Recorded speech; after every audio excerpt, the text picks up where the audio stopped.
the point of our panel today is kind of to unpack what it's like to work in the arts and cultural sector, and how do you make something like Leeds 2023, this huge undertaking, happen, and what kind of goes on behind the scenes to do that. So we'll get to that, but I guess kind of before we can do that effectively, we have to understand what is Leeds 2023, Year of Culture. Leeds 2023 is kind of facilitated by Leeds Culture Trust. Leeds Culture Trust is the registered charity that's been set up to deliver Leeds 2023. Leeds 2023 is a year-long, large-scale, multi-art form cultural program, and our ambition is to let culture loose across every community in Leeds, but also in the wider West Yorkshire region. Our history, kind of looking back, lies in our bid, or the city's bid, to become European Capital of Culture in 2023. But obviously that was kind of before the UK left the EU. So when Brexit happened, there was some kind of confusion or concern about whether or not this was going to go ahead. But luckily, there was exceptional citywide support, which kind of led Leeds City Council to continue and honor its planned investment and continue as if the city had won. So that's how Leeds 2023 has gotten here today. So thank you, Leeds City Council. So our vision is a thriving Leeds and wider region. But also we're going to work across Leeds and West Yorkshire to ensure that in our communities, creativity unlocks opportunities for everyone, no matter their background, where they live. We just want everyone to be involved. And that's really important because it benefits people not only now, but also into the future. Our values are really embedded in social justice and sustainability. And through our program, we aim to do several key things. And those are to unlock opportunities for everyone to live their best life by participating in creative activity. And I'll show you a video here in a few minutes, kind of about what that means and what our ambitions are a bit more. But you'll see that creativity is very broadly defined. The second thing is that we want to boost engagement with culture for people who face barriers because of their circumstances. Again, so trying to be as inclusive as possible, because culture is something that touches everyone's life, no matter where you come from or where you live. And three, we want to lead and showcase cultural transformation in the city and even further out. And lastly, we want to play an active role in the city's and region's recovery, building confidence and lasting economic, social, health, and educational benefits. And that's something that's hopefully you all will kind of pick up for our conversation today or across it, is that culture is something that, again, touches everyone's lives. And it matters to sectors even just beyond arts and culture. It touches economics, it touches, again, health and education, and yeah, all this good stuff. So as you all know, Leeds population is almost 800,000. We plan to reach 75% of Leeds households through our program. And we will create an opportunity for every single school child to engage with our work in some capacity or another through a program that's designed with and to benefit all 33 wards that make up our city. So I'll go ahead and kind of show a video now that explains a bit more, or maybe gives a different way you can kind of see what we're doing or what we're undertaking. So I'll show that now.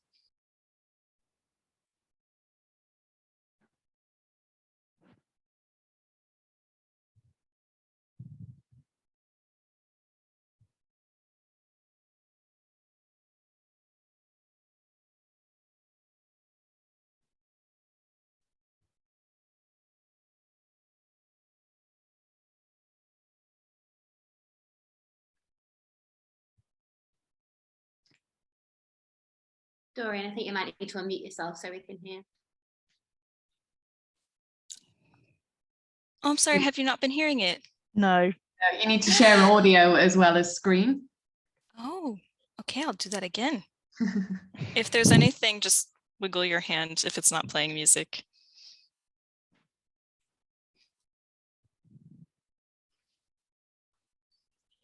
Yes. No? The little on the arrow by the share screen option that should be able to share audio as well.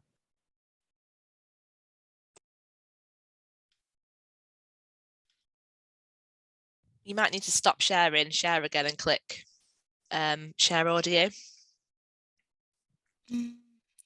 Share Sorry computer for audio. this confusion. Can you explain again, sorry, where the sharing is? Yeah, it should be a little arrow. So you've got your share screen button. It should be a little options button next to that. It might be that maybe Megan needs to grant you full host. Yeah, it seems like I don't have that little arrow. Okay. It was going so smoothly, wasn't it? It was doing so well. Let me try and grant you full host then.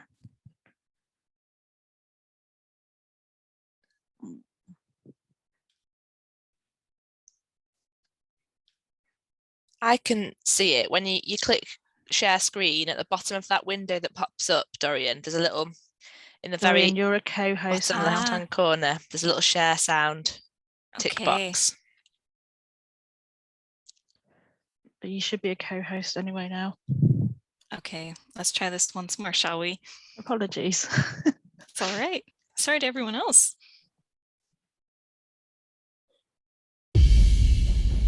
For one whole year, all 365 days, 12 months, and 500,000 minutes of it, this city is letting culture. We're gonna create, perform, run, bake, share, sing, speak, play, and more besides. Because culture is everywhere in this city. There's poetry here, and our football team can be pretty poetic at times too. This is theatre, and so is this, and this. She's a performer. And him, and him, and her, and he put in some serious performances. And this is art, and so is this. And look at that, that's definitely art too, right? So now is the time to shout about creativity in all its forms, in all our communities, and be part of it. A way to bring us all together again, on every street, in every part of the city, because when this city speaks, we have a proper story to tell. This is Leeds 2023, and we need you, so get involved, be part of it, and together, we will let culture loose.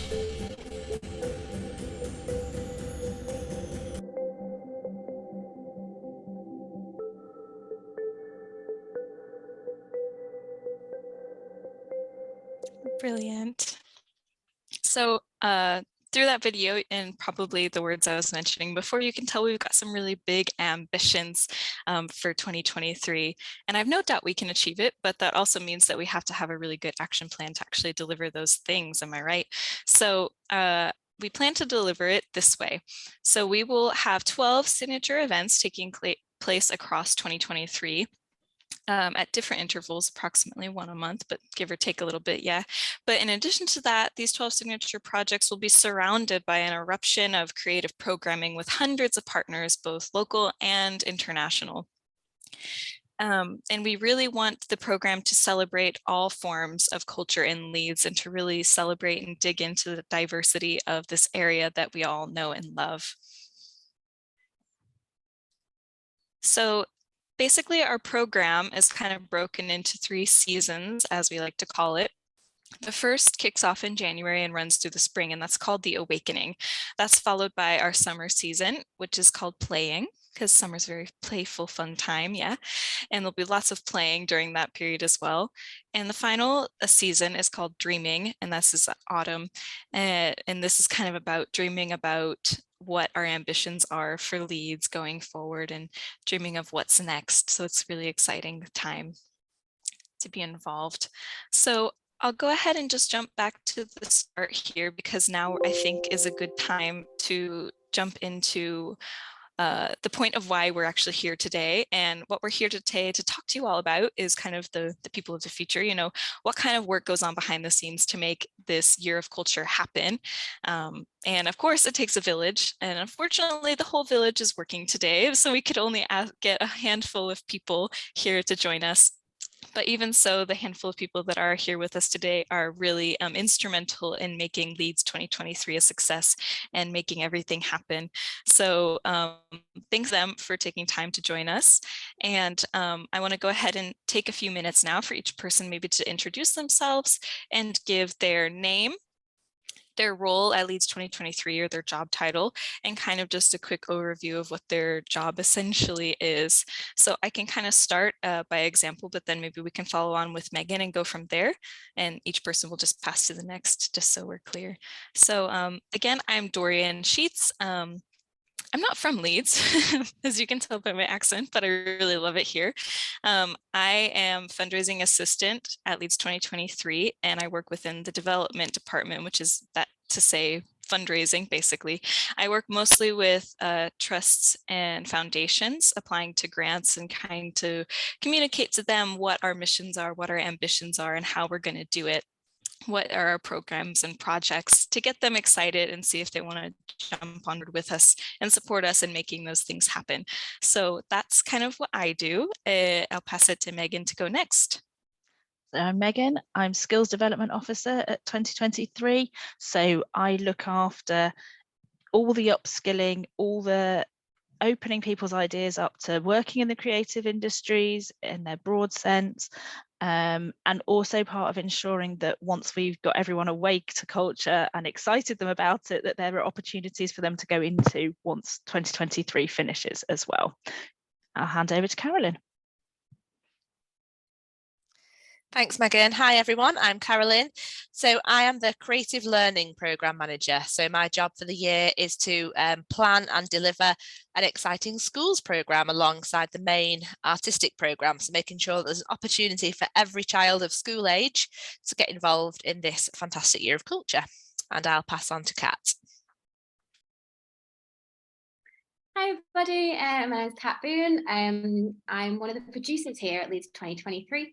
So I'm part of a team of producers, and we're responsible for helping deliver the signature projects that are happening next year. So as Dorian mentioned, we've got 12 signature projects, so we're each responsible for 2 or 3 of them. So I'm responsible for working with production teams, with marketing teams, with all the teams at Leeds 2023, and particularly the artists who've developed these ideas, these projects, and working with them to see them through from development into delivery. And it's a really exciting role to do. I'll pass to Karis. Thanks, Kat. I feel I've got an equally exciting role. My name is Karis. I am head of production at Leeds 2023. The production team as a whole works really closely with Kat and Kat's team as the producers who are leading on that artistic and creative vision, whereas the production team kind of lead on the delivery of all the projects, things like technical requirements, any legal legislation or anything that we have to adhere to, any operations, venue finding and sites and permissions and the like. And my role specifically is across all of our projects we've just listed. We just suggested there the 12 signature events, trying to kind of formalize a structure, a way of working, and putting in some systems and processes to apply to all our events to get them running smoothly. And I think that's all of us. Yes, I think you're right. Thank you everybody for that introduction. It was very good, very clear. I'll pause there to see if anyone has any confusion about what we kind of do, our roles. No? Okay, that's good. I have actually a set of questions to get us started and get the ball rolling. So this is just to start, but I really would love, and I think everyone here would love, if you all have questions that don't get answered. I think there was a message that says you can drop them in the chat, or to be honest, I'm happy if you just pop in and say, hey, I'm curious about this thing. So yeah, I'll go ahead and get started with a question to get the ball rolling, and we can kind of follow on from those introductions then. So I'd love to hear a bit more from each of the Leeds 2023 members about what their background is and how did they get to where they are now? How did they end up at Leeds 2023? And I guess maybe we can kind of do the same thing. I'll suggest that we start with Megan, maybe.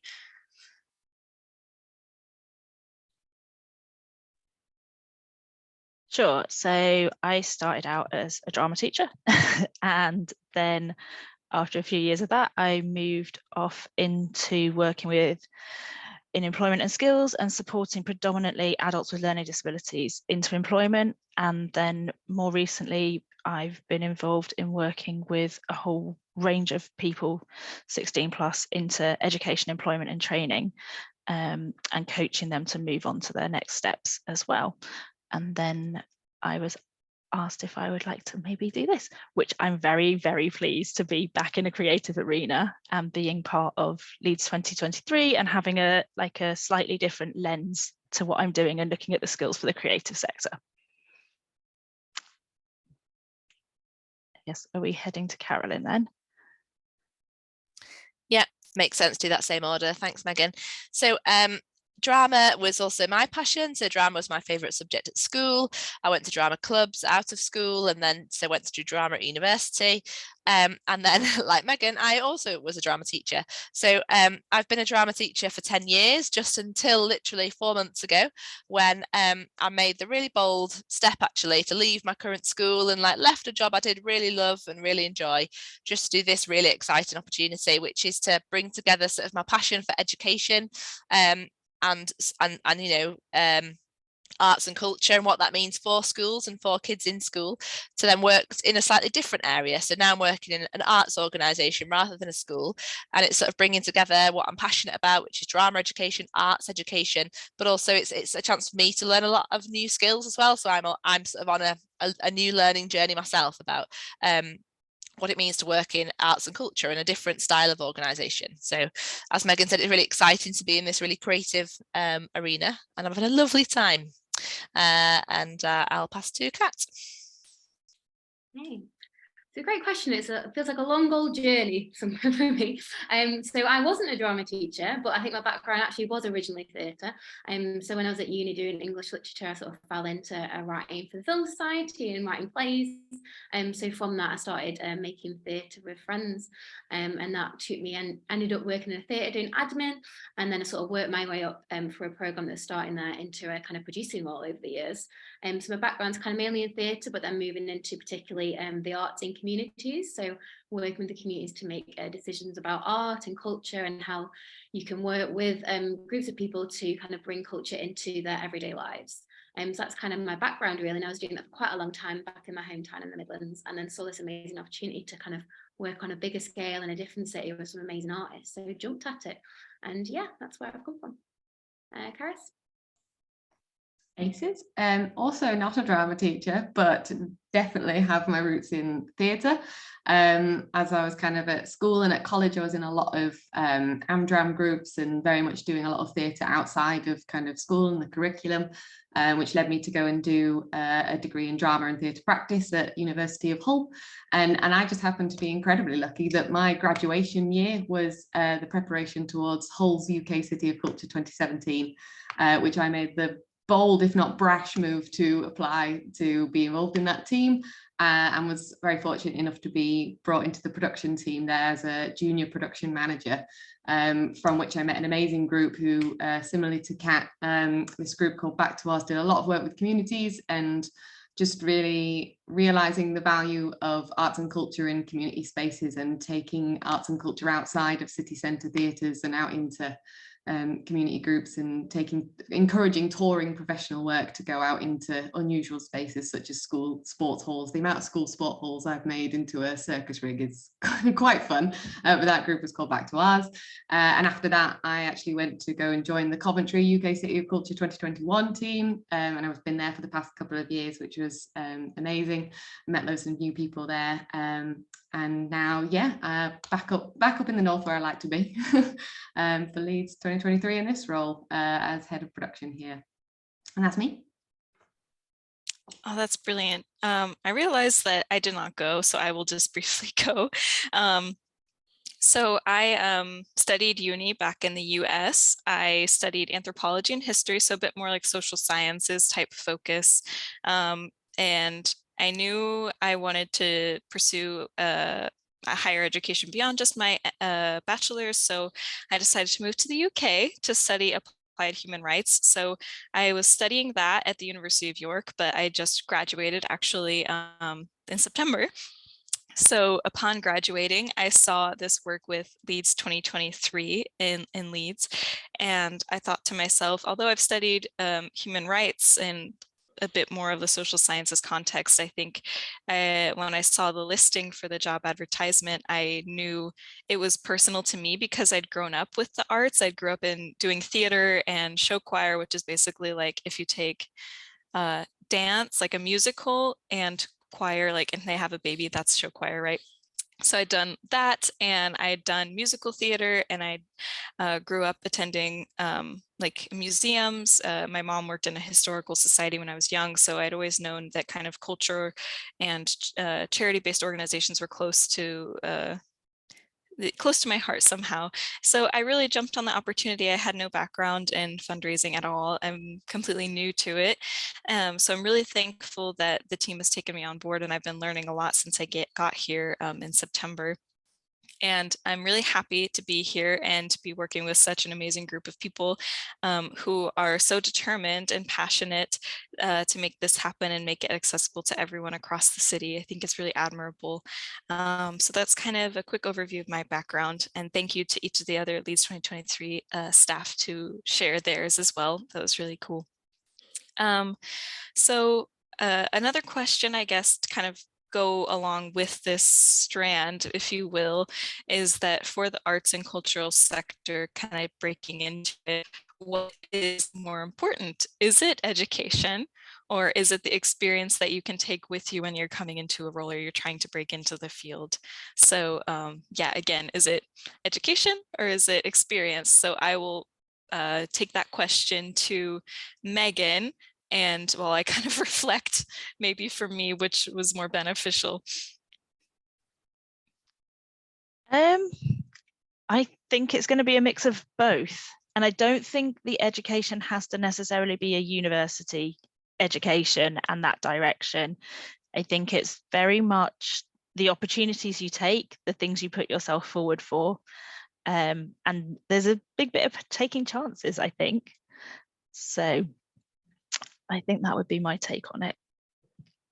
So pass it on. I think again, I'm going to be really awkward and say it's both, but I think it's also about, should we say, educational experiences. So while you're at school, and agree with Megan 100%, it doesn't have to be university education, but while you're at school, it's about all the other experiences you can get your hands on, like that are extracurricular, that are outside of the classroom, but also recognizing that your skills in the classroom are really transferable. And I wasn't the biggest fan of maths at school, but because I found it quite challenging, I found it quite difficult, and so I did switch off a little bit, but actually now it's quite a big part of my job. So even though what I'm doing is drama and arts and culture, I do a lot of data analysis, I do spreadsheets, and that is maths and stats. I never thought that would be something that I would do. And so that education is important, and whether if you don't enjoy reading novels in English class, it's okay, but you are getting a good grounding in literature and literacy, and that's going to help you unlock different opportunities and access language. So I think education is a really important grounding, even though it's okay if that's not realized at the time. There's other opportunities to grab those educational top-ups at different times and through different access points. But then it's if you can get other experience around your education, sort of in extracurricular opportunities, all of that, I think, can help you get where you want to be. That would be my take. I'm going to jump in. I think I echo Carolyn's statement. I think as well, education will kind of get you to a certain point, and then it's looking at those experiences that you can kind of grow and learn through, and often one experience will lead to another. And what might start out as a small, being a small part of a bigger thing can grow and can lead on to lots of different sorts of things. It's really about kind of being open to opportunities and kind of making the most out of them, and sort of rinsing them for as much learning as possible, and then as much other opportunities as possible. So I think it is a combination, but perhaps not to be too fixated on higher education necessarily as always the gateway in. There's multiple gateways, I think, and there's multiple ways of getting to a certain point. Further education is one of them, but there are other ways of doing it as well. I guess the good thing about further education is it gives you more time to meet people who might have similar interests as you, but it's definitely not the end point. It's just one of a number of avenues to get into a certain point, but it is really about meeting and speaking to as many different people as possible, so you can get as much insider knowledge as you can, to open up those experiences, so you can sort of find your own way through, I think is the key. feel like I should chip in at the end there if we're in this order.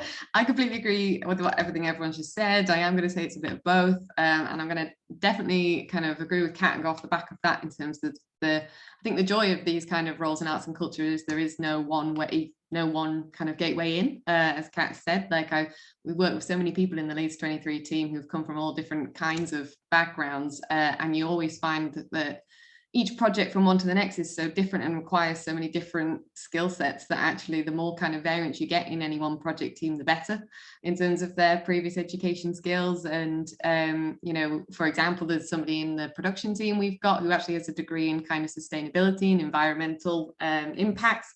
And that's incredibly useful for us because we're across the board, we're trying to do what we can to make the events sector just more sustainable, even though it's an incredibly temporary kind of outcome. Each event kind of comes and goes, so that's really, really useful. But it's about, as Kat said as well, the passion and the interest for it. And if you're excited about this kind of thing, you'll find the right people to speak to and just get those opportunities in. Yeah, do all the kind of work outside of the curriculum as well, like Carolyn said. So a bit of both. Yeah, not to be a copycat, but I agree. I think it's a bit both, that really important. And obviously, I think for me, like, it was important to continue getting my education just because I liked learning.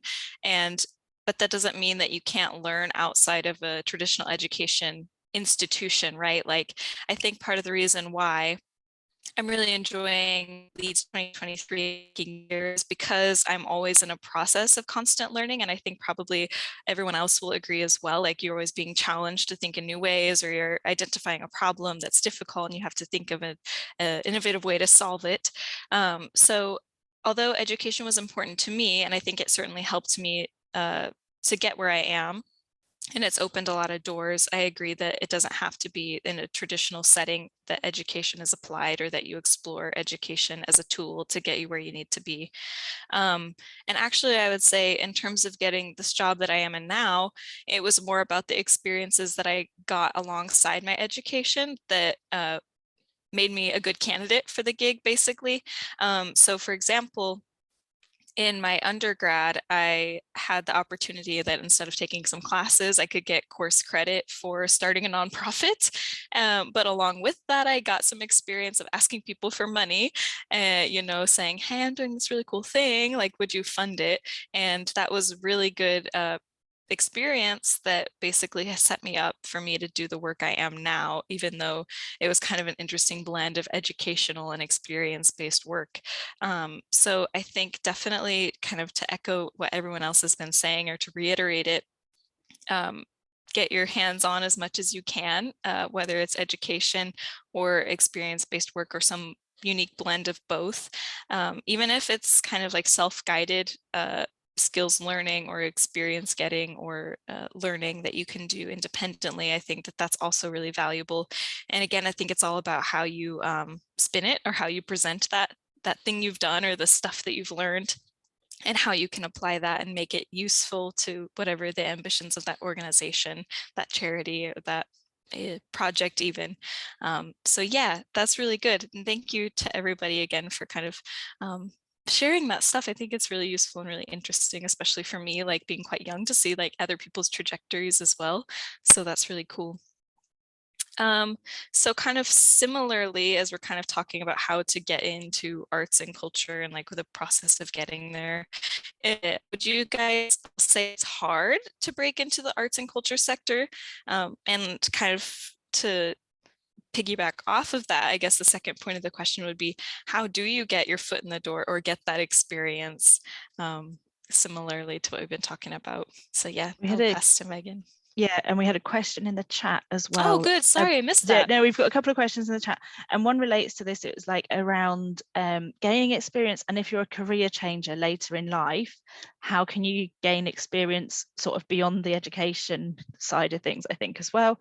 And I think, again, you know, local amateur dramatics, helping out here and there where you can, volunteering for all sorts of different organisations. There's a great variety of things, particularly in Leeds, to volunteer for, looking at what's around.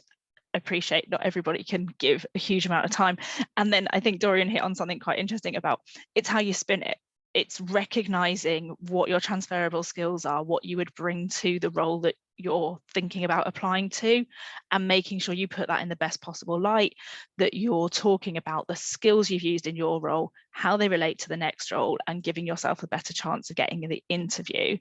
So we go around in the answer this question, and then shall we come to the second question we've got in the chat in a second? Yeah, whatever is feeling good. Yeah. So shall I go? Because if I'm next, I think I think all job markets are potentially a little bit challenging at the moment, but I think there's just so much to be gained from, like Megan said, volunteering, getting involved in what's going on in your community, local opportunities. It's not to say that you should be working for free, but if you can do extra things that are part of what you're passionate about and what you enjoy. And if you are a younger person, it's those extracurricular opportunities which can go such a long way. It's internships, it's placement opportunities at any sort of higher education institution. And if you're older or looking for a career change, or it's outside of education, then it's volunteering opportunities and community opportunities. I mean, without shouting about Leeds 2023 too much, there was a lot of volunteering opportunities coming up in the next year, but would also give you the chance to see some amazing cultural events.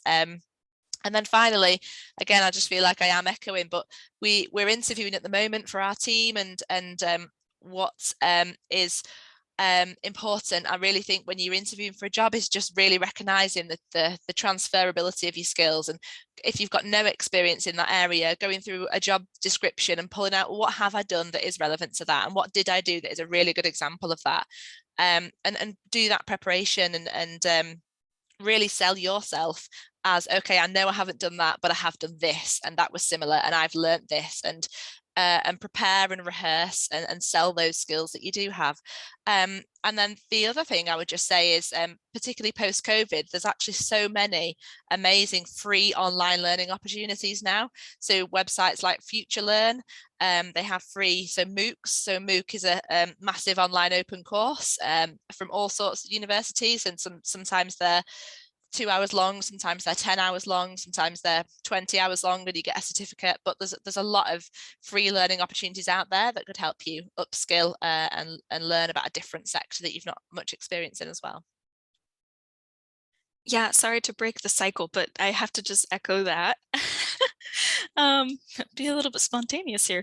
Yeah, so to kind of just jump on what Caroline was saying, I actually, when I started in this role, one of the first things I had to do actually as part of it was to do an online learning that was free through Future Learn, that was all about like trust and foundations and fundraising.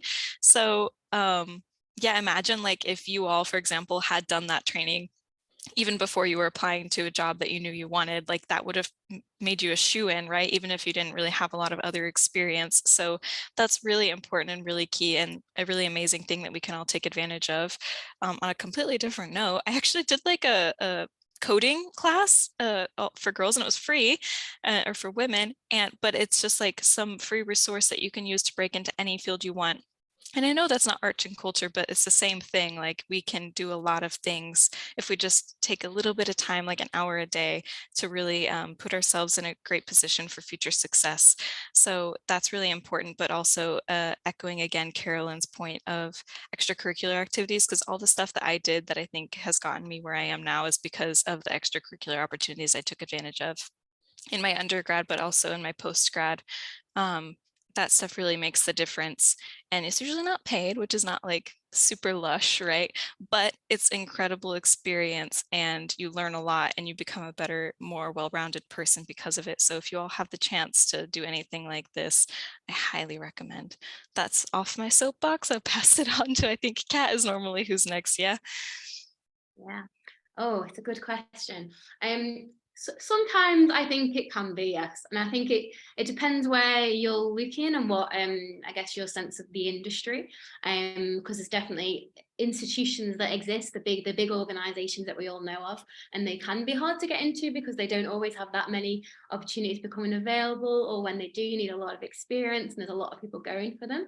But I think, as we've all sort of mentioned, there's legislated, but the cultural industries are in lots of different contexts. And I think it's like doing your research and finding all those different contexts. So it could be within communities, and there's lots of exciting culture happening in communities that sometimes is a lot more accessible. It could be in other sort sorts of industries that are working with culture in different sorts of ways. Also looking into other sectors like museums. There's lots of crossover now, lots of partnership working. So there's lots of different kind of raising to finding those really exciting roles. And I think it's about really being really open to the possibilities and not being too fixed on what you want to do. And always knowing that sometimes taking a job that isn't quite exactly what you're looking for, but it's going to give you some really good insight into the industry. So sometimes finding a job on box office in a theatre is an amazing job, because you see how a theatre works from the front end, how it works for an audience member, which is incredibly useful information as you go on in your career, if you're working in theatre. So it's looking at it in a slightly different way and not being too dead set on a certain thing and being open to the possibilities. But also I think as well, and this sometimes is a privileged thing to be able to do, is trying to make some things happen for yourself. So looking for, so when I think I said before, I started doing playwriting when I finished uni, and I wanted to get my plays on in big theatres, and it was never going to happen because that's a really difficult thing to do. So I got together with a friend and we looked to see how we could do it ourselves, and we just started putting stuff on in pubs and touring things around pubs, which is absolutely crazy. But I learned so much from those experiences, and doing that once we then started to get funding, and it grew and grew and grew. And that's essentially where I learned to be a producer before getting a job in an institution. So it's looking for those ways in which you can do it yourself. But again, that is a difficult thing to do because you've also probably got to hold down a job at the same time. So sometimes there's a little bit of a really difficult graft in there. And you need some support around you if you've got it. But the bar raise with perseverance and just thinking about it in the broadest sense and looking for opportunities where you might not expect them, I think is what I'd say. Karis. Thank you. Yeah, I think I couldn't agree more with what Carolyn was saying about transferable skills. I think this industry is such one where the job roles will change from project to project, to organisation, that one person's understanding of a job title such as producer will be completely different in one place to the next. And I think the scale of the project plays a massive part in that. There's having a production team like we have at Leeds 23 is quite unique to kind of the larger scale stuff, whereas as Kat said, the kind of smaller stuff where you're starting out, it's very much one person is doing the lot. So the kind of finding what the transferable skills are, I think is really key, and not, in a sense, not putting yourself down as well. Like if you're reading an application for something, or you see an advertisement for something that you feel a little bit intimidated by, or you feel like it's not right for you, just as Carolyn says, like real dig into what the things they're actually asking you to do are. And although you may not have direct experience in that role or in that kind of type of art or that type of industry, you can probably find something that you have done very similar. And I mean, a personal friend of mine was saying to me, yeah, okay, I've booked artists, I've negotiated contracts with them, and I've promoted an event and I've put something on, but I'm not a producer. And I was staring at her like, what about everything you've just said there isn't a producer? And I think sometimes it's just a mindset that you think if you think too much that the door is closed, then it will be. And unless you kind of push yourself to think, actually, that is something I can do. I might not have had direct experience of it, but I can do what they're asking of that. I think it's really important. And the only way you'll know is just go for it at times and see what happens. The worst case scenario is you get really good experience in interview stuff, but also you get put a face to your name as well if you manage to get that far as well.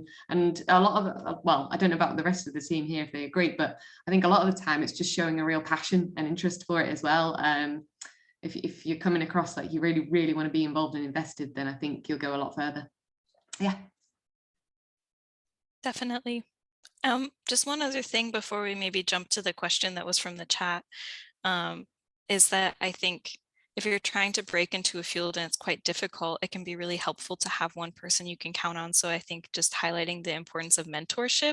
So even if you don't network like a fiend and like you make all the people in that field in your area, if you have one person that can be your mentor and kind of help you identify what you need to do to take that next step, or people you need to meet, or the places you need to go, experiences you need to gain, that's really invaluable. So I would say, yeah, trying to find a mentor to help you break down those barriers, if there are some, can be really invaluable. But yeah, I would, if you want Megan to do the question from the chat, that would be great. Okay, so we've had a few others come in as well, but we go with this one. I'm going to direct it to Karis first. So who oversees the overall project, puts together the plans to make sure it's on track? How do you, all the parts and cogs fit together? The delivery, where do you start with the project of this school? And is it a board who signs things off? Got all that? Yeah, I'm following through. Yeah, there's a lot there. Yeah, I mean, I'm going to say the thing that it is a massive team effort. I think if any one team in Leeds 23 was trying to handle any of our events on their own, it just would fall apart immediately. It requires so much input from all different areas. But I guess an idea kind of starting from scratch, like an idea starts with, as Kat said, like the artists and the producers kind of coming up with something that has like aims, what it wants to achieve, you know, who it wants to reach and why and how, what kind of cultural experience do we want to create. And there's a lot of planning that goes into that in terms of just project management and admin. There's lots of skills around coordination there, making good kind of administration of folders and being very organized is something that's really useful there. Knowing kind of keeping all your contacts close and keeping kind of a good record of the relationships you have in the city. People who can help basically is really helpful as well. You know, none of us can do this on our own. And then I guess in the context of Leeds 23, when it gets closer to delivery, you know, getting out on site, finding venues and getting things up and running and looking nice with the right light and sound and everything, that's where it kind of passes a lot into well, my team's area in terms of kind of taking the responsibility and the lead on a lot of that stuff, you know, finding the right people who can be there on site and make it all come together. But there's also a lot of legislation and stuff and permissions and things that we need to seek from council and others. But yeah, there are so many things, you know, we wouldn't be anywhere without Dorian's team, we wouldn't be reaching the right people without Carolyn's team. So I think yeah, without trying to kind of not give a specific answer, I really do think it's a massive team effort. Was there anything I missed from the question though, Mary? What was the last bit on the end there? The last bit on the end. Or just generally? Was about, yeah, where do we even start with the project of this scale? Is it a group effort with a board sign off? So I suppose one of the things that I've learned in terms of a new way of working is the way that we track everything and the way that we have a computer system that organizes where we're up to with things, who's responsible for which tasks, and tracks that. So that's been kind of new and interesting for me. But there are processes to how we say, yes, this is going ahead, this is going on, what's happening next, and someone does have oversight of those things, but it's not, I don't think it's a board per se, but correct me if I'm wrong. Not on that level. I mean, I can see Kat's unmuted as well. I would say not on that like granular level of task by task kind of level, but yeah, they're certainly involved in every kind of, all the big kind of strategic decisions that we make. Yeah, for sure. That's the purpose of them being here for us and making sure we're keeping on track with what we said we were going to do in the first place. Sorry, Kat, I just jumped in for you. No, just to agree with you that yeah, the board are involved in greenlighting decisions that are made regarding the projects and the funding of the project. So they are involved at that kind of executive signing off level. Oh. Just something else on kind of signing off is actually there's also board sign off and different levels of sign off for funding. So for example, like if we have a corporate sponsor that wants to do above £50,000 to support us in some capacity or another, we have to do a due diligence, basically like creeping on that company to make sure that their values align with ours. And then we have to show that to the board and get them to say, okay, before we can accept money from people. So, and if it's a less amount of money, even if it's trust and foundation, we have to get sign off from different people in the organization, whether it's like executive producer or if it's even just the person in charge of our fundraising department. There's lots of different things that we have to do and lots of pieces that kind of work together and layers of approval we have to go through to make this whole thing happen. So yeah. Okay, was there another question from the chat or anything like that? I mean, I apologize, I can't see the chat. No? Okay, yeah, we do have various questions coming through. One is around a sort of a day in the life of our roles. I was also going to say one of the things that we have that sort of brings us all together when it comes to putting everything on as well is the sort of visitor experience side of things, the people who are thinking about what it's going to be like to arrive, what it's going to be like to get where you need, where are the toilets going to be, not that kind of stuff. But I think that's an interesting aspect of it. So yeah, we have a question around the sort of day in their life and how it changes as well, sort of day-to-day roles, and how it changes as we get close to an event, and what skills are important to each role. So should we go around with that one? Yeah, I think I can go first if that's okay. Or was it just for the producers or no? No, Okay. everyone. Everybody. Okay, Brill. So I guess that a day in a life for me is like writing a lot. Like I'm always writing or proofreading or editing some kind of application that's going out to a funder. And sometimes it's filling out online applications and just kind of trying to come up with answers in response to questions about the program or the project, how we're funding it, what are we doing to mitigate risk factors? So actually my work, I think, entails a lot of communication between producers and also with Carolyn and the CLE, because a lot of funders are really interested in like what you do with learning in the community, and especially young people and children, and how you're engaging them. And also like what are you doing, for example, to reach disadvantaged audiences. And so you kind of have to evidence across all these different things that you're doing, you're taking the steps that are necessary to ensure that you're able to meet the criteria that they like. So it's lots of writing and lots of kind of crossing your T's and dotting your I's and making sure you have the right information you need to come up with a good answer for them, so that they're convinced you really project worth. So that's kind of a lot of my day-to-day stuff. But also I'm finding more and more, I think something that was mentioned by Carolyn was just that I have to do lots of budgeting and math, and I hate it. That's why I studied like everything besides maths. But I suddenly find myself doing a lot of it. I probably should have seen that coming, being in fundraising and handling money, but for some reason to cross my mind. So I do that a lot. But luckily all the fun stuff and writing actually like balances out with the maths, which is quite hard. So that's kind of what my life looks like. In terms of coming up to events, I find that even though like I'm not putting on the event per se or organizing the event per se, like it's kind of all hands on deck when there's something big coming up, right? So we find ourselves just doing whatever's necessary to get the job done. I think we had an event a while back that was basically to announce like that our program is coming up really soon. It was like 100 days to go. And everyone in the office was doing something, truly, even if they weren't a producer, even if they weren't doing anything like that, like it was just, everyone was doing something that needed to be done. So I suppose it'll be interesting to see if that continues to be the case as the year progresses. And I would be interested to see. Yeah, probably I'm getting nodding heads. Yes, so we have that to look forward to. But yeah, I will kind of pass it on to whoever wants to go next. I think what's just really unique about this organisation is we're a brand new organisation as well, delivering something very short term. And our CEO and our artistic director Cully said something which will always stick in my head at one of our staff meetings, which was that it's like flying a plane whilst you're already still building it.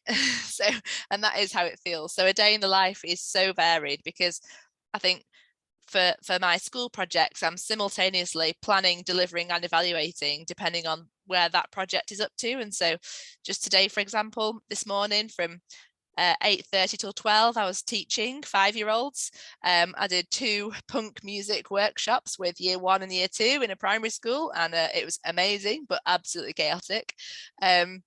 So I planned some learning resources, but then I actually had to deliver them myself as well. And that was just you sort of responding really fluidly to what's going on. So we found ourselves kind of like in a great way inundated by school bookings, and but whilst also being spread quite thin as a team.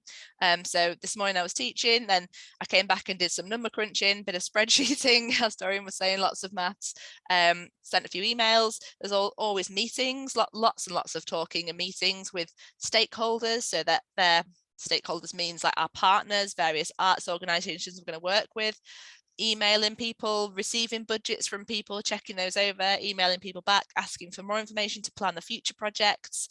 Then also now starting to think about evaluating a project that's coming to an end. So one of my first projects is finishing. So I'm now starting to do a bit of reflection around that and gathering some feedback. How did it go? What do I need to do next time? This afternoon as well, I went to present to a group of head teachers. So I'm also on like a big PR tour around all the Leeds schools. So like we're promoting as well at the same time as planning and delivering to get the message out there. So that, I mean, that's what makes this job amazing, is that it could not be more varied.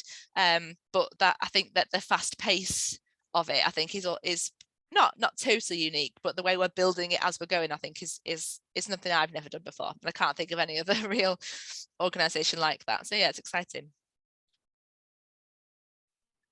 I'll go next. Yeah, to echo Carolyn, the pace is something quite special. The pace, and also so I've got multiple projects, trying to keep them all going at once. And within the projects, there are projects and projects. So trying to juggle all those things and keep them all up in the air is a challenge. But yeah, a super varied day in the life of a producer. So for example, my day might involve a meeting with an artist, talking about their artistic vision. So you might be having a quite expansive conversation about what this project could involve. It becomes quite a big open conversation that's quite deep and quite reflective in the world and society. So you could be in that place, and then the meeting ends, and then you're suddenly meeting with a production manager about a budget and pulling apart the VAT on a purchase, or trying to scope out how much fees are going to cost for a tour manager. So it's odd moving from this quite deep way of thinking to something that's a bit more pragmatic. And then you might be going on a site visit to look at a site. So today, for example, I've been drove across to Lancashire to go and look at some vehicles. So I went and looked at some really big trucks, and met with a mechanic there, and had to talk about trucks in a way that I do not understand trucks whatsoever, but try and come up with some intelligent questions that are useful for us. So you find yourself having to stretch into lots of different areas of expertise quite a lot. So you pick up quite a lot of general knowledge from random areas through this job, and also meet a lot of experts, which is really exciting. You get to meet quite a lot of people who really know their stuff and kind of work with them and bring lots of different exciting people together, which is something I really love about it. And then the next day you might be meeting a group of counsellors to kind of talk to them about the project, and you might be doing some facilitation. So I work on a project with 33 hosts from across the city. So I meet with them every Tuesday and we do a session together. So there's a bit more kind of hands-on and person-facing work as we sort of make a project together. So super varied. You've got to be super quick on your feet, a bit able to go from really sort of elastic thinking to something that's a little bit more focused, which is difficult, but is incredible, and I feel very, very lucky to get to do it.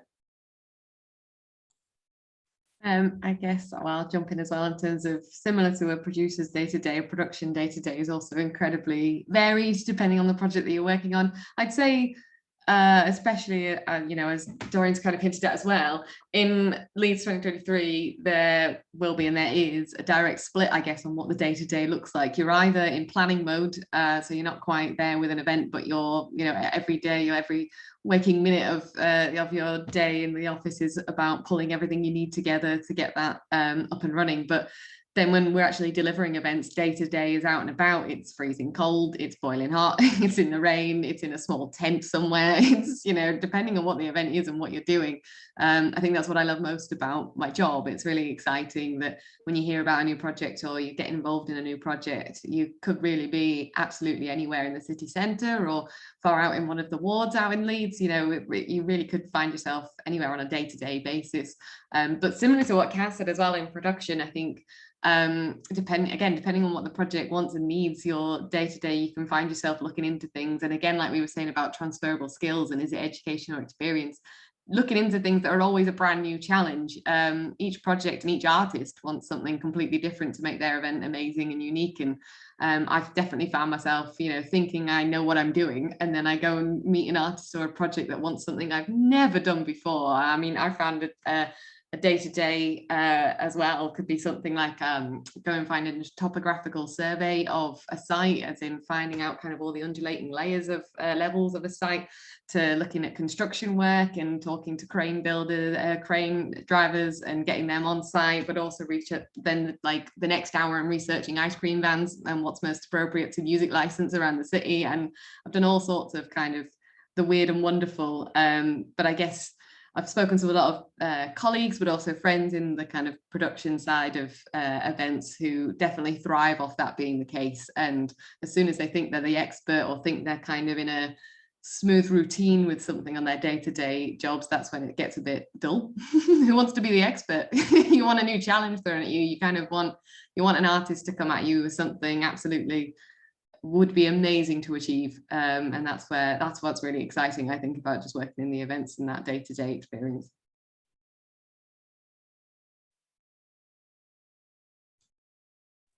Beautiful. Were there any other questions? Yeah.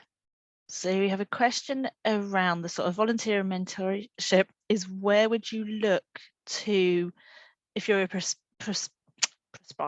aspiring producer, development research, like where would you look to find a mentor or to sort of gain those volunteer opportunities? So I would say that the volunteer network within Leeds itself, doing good Leeds is probably a good place to look, and then maybe more sector specific, you guys might have some more ideas on. Yeah, you can look into, start researching like your local theatre and organisations like that might run any kind of development schemes. That's how I came through. I've took part in like 3 different development schemes over the years. It's a really great way of learning, meeting new people who are on a similar sort of wavelength to you and trying to do similar things. But they're a really good one to look out for. So look at maybe Leeds Playhouse and organisations like that to see what they have running, because there will always be something. Often you'll find as well, people in the arts are really generous with their time.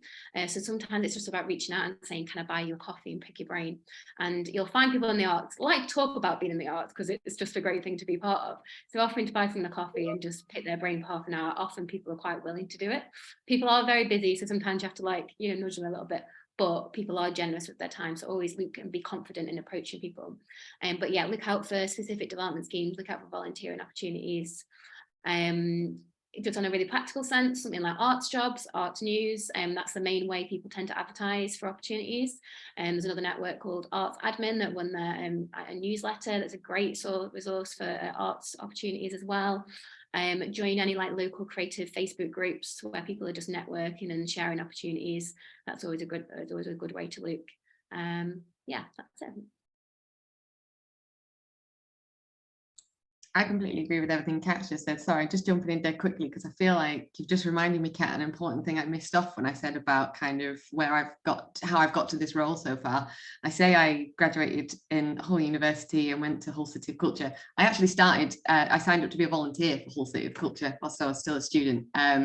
So I didn't kind of go straight through it, but I got to know some of the faces there. I think I completely agree with everything Kat said about reaching out to find those things, and that people are really generous with their time in the arts. I still experience that when I need to pick people's brains now on projects and things. But I think just, yeah, get yourself out there and get yourself seen and heard. I think starting as a volunteer was really helpful for me, even just to know some faces in the organisation that I was kind of desperate to be a part of in some way or other. So it meant that by the time I was looking, some opportunities came up that were applicable for me to get involved with or try and apply for. It didn't feel as scary or as intimidating because I knew the faces behind the names on the website and all of that kind of thing. So I think just, finding any avenues in that you can or ways just to be able to have conversations with people, whatever that might be. And just to jump off the back of that as well, like there's a lots of projects within the arts kind of are community focused or work with participants. So there's often, we're always putting call out people to get involved in things. And often it seems like there might be an opportunity for a performer, but actually sometimes if you look a bit deeper, often just looking for people with experience who want to come and share and be part of something. So there's always opportunities out there that perhaps on obviously like a work opportunity, but they may lead to that point. So just really keeping your eyes out for unusual and interesting opportunities that come out from organisations, and they might just sort of find you a sort of unique way in and a way of experiencing that organisation, what it does and what it's trying to do. As I say, we've got lots of volunteering opportunities, and like Kat says, the getting involved in that, we've got some lovely opportunities. If you go to the getting involved in and the call out section of our website, if you're 15 plus and you want to dance, if you're 15 plus and you want to be on wheels potentially at the opening ceremony, that's still available to Monday. So there are loads of opportunities just to get involved. So they're worth having a look at, and some of those have a stipend, so a bit of money attached to them, and the sort of 18+ end of that. We've got a question in the chat, and it might have to be our last question, I think, around what it's like to be a freelancer and how people feel about not always maybe having a regular salary and an income. So I don't know who might want to talk about that first. I'm not a freelancer. I'm not going to answer that one. I'm not a freelancer, but in our department or in our team, we work with several freelancers that do kind of like grant writing with us. And I think there are pros and cons to being a freelancer and to not being a freelancer. Obviously, one, if you have like a steady job, like all of us are on contracts, right? So we know we're going to basically finish shortly after 2023 or at the end of 2023. So that kind of is empowering, but it's also difficult. And to some degree, that's quite stable because, you know, at least for a year, yeah, you're going to have like an income each month. But I guess one of the pros to being a freelancer is as well, like you might have the opportunity to actually make more money, like for the amount of hours that you're working. But obviously you don't always get all the benefits that can come with having I guess a traditional job, meaning like health or insurance or I don't know. This is my first time having a grown-up job in the UK, so maybe you guys can pick up from there, right? So yeah, but I've noticed that a lot of the freelancers we work with are making like a solid amount of money. So like you might, if you're motivated by that, that might be important. But if you value more the stability, then you may choose to go for a traditional job, but maybe some other folks can pick that up. Yeah, I've been a freelancer, and yeah, there's lots of benefits to it. It is difficult because you are always having to look for what your next opportunity is, and sometimes having to take on too much because you're not quite sure when the next thing is going to come up. But obviously, the benefit is you get a lot more freedom and choice over what you're working on. I think one of the good ways of approaching it is thinking about like I hate the word portfolio of skills that you've got. So rather than just defining yourself as doing one particular thing, looking at the different ways in which you can work and the different spectrum of opportunities and freelance opportunities that you could take, and really thinking about that really broadly. So it just gives you a few avenues to pursue. So it might be that you're freelance as a producer on one particular project, but you might be doing marketing on another project, and really thinking about different types of skills you can develop to give you as much choice as possible so you can become a bit more sustainable. I have a friend who's just come off maternity leave. She's now freelance. And she kind of sustains her kind of freelance theatre projects by having continue a freelance practice as a practitioner, so a youth theatre practitioner.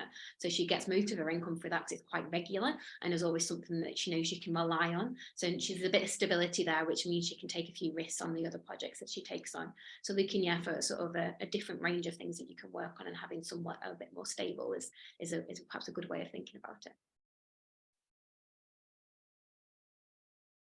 Great. Okay, I think that we're getting close to the end now.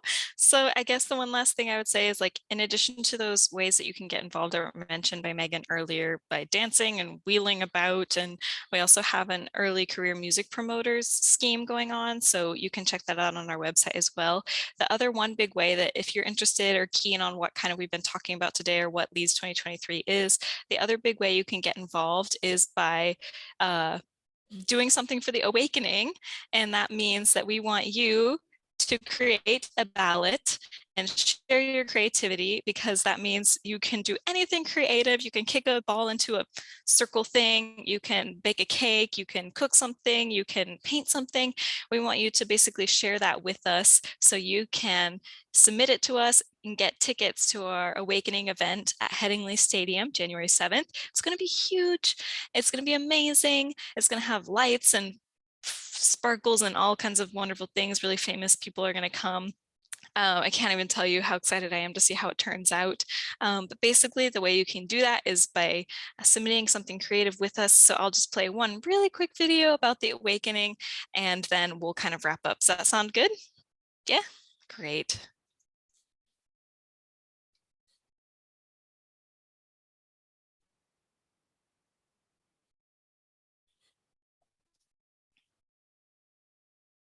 Guess what? Leeds 2023 is just around the corner, and everyone's invited. It starts with the Awakening at Headingley Stadium on the 7th of January. One unmissable show, one way to get a ticket. It's time to get creative. We want your doodles, paintings, poems, beats, dances, films, tricks, sculptures, looks, crafts and bakes. It could be anything. Because for our year of culture, we're waking the artist in all of us. Enter the free ticket ballot now at leeds2023.co.uk. Leeds 2023 is supported by Leeds City Council. Great. So yes, how do I get to the next now? Is stuck. Anyhow, that's the best way you can get involved straight away, in addition to those other things that were mentioned by Megan. And yeah, if you're interested in learning more about what we're doing or what we've got coming up in the coming weeks or months, you can also find us on social media at Leeds_2023. We'd love to see you there. And we're also counting on you all to submit your ballots. We want to see each of you there. You can take your friends, take your family, probably not your pets, but any loved one that you like, we'd love to see you there. And if there are any teachers kind of out there in the ether, we do have a lot of excellent schools programs running throughout 2023. So if you're interested in something like that, let us know. You can probably reach out to Carolyn or send something on the website. Yeah. But yeah, we'd love to hear what you guys think as well about this kind of panel today. I think we're sending around an evaluation for you to say what you thought of this event. I think that sounds right. So yeah, thank you all so much for joining us today.